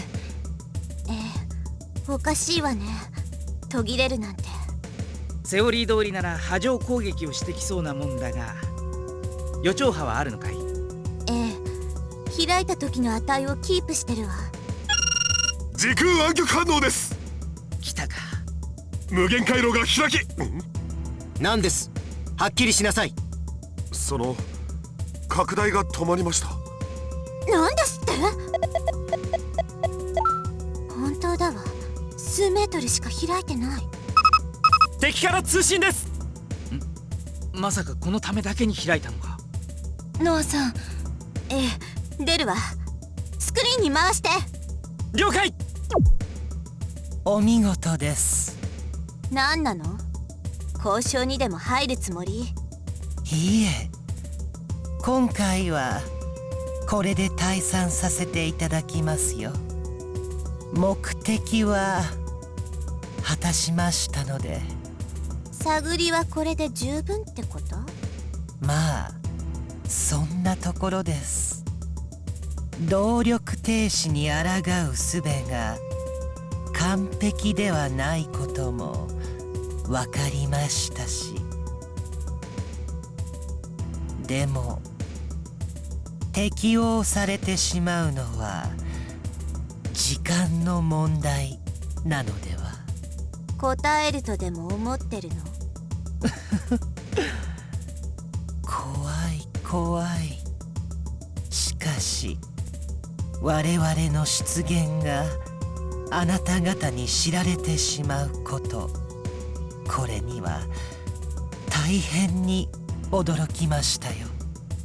探りを入れた甲斐があったというものです。大収穫と言えましょう。そう思うなら次に現れる場所でも予告したら？こっちも手間が省けるわ。いえいえ、そんなことをおっしゃらずに、どうぞ楽しみにお待ちください。せっかくゆっくりと出てきたのですから。ではまたいずれ。時空暗極反応低下。無限回廊が閉じます。予兆波も減衰を始めました。本当に撤退するようですね。あの陰銀無礼な態度、ムカつくわ。ノア。何よ。ソルベのやつゆっくり出てきたって言ったぞ。ええ、言ったわね。何か引っかからないか？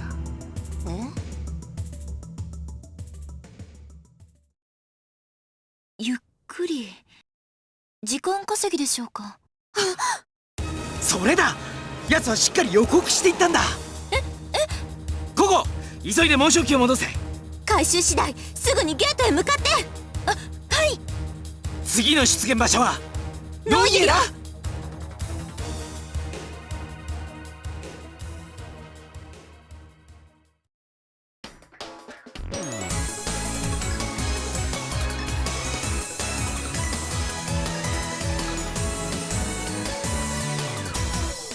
大切なものをなくした時、膝を抱えて泣いても、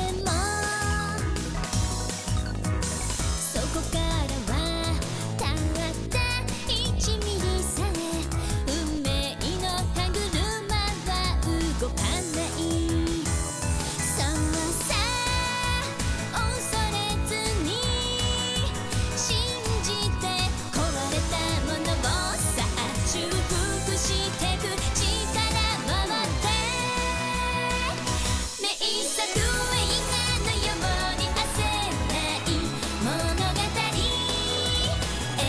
てゆこう。この時を駆け抜けよう。心が震える衝撃受けながら、これから何が起こるか心の中イメージして、終わらない旅共に突き進んでゆこ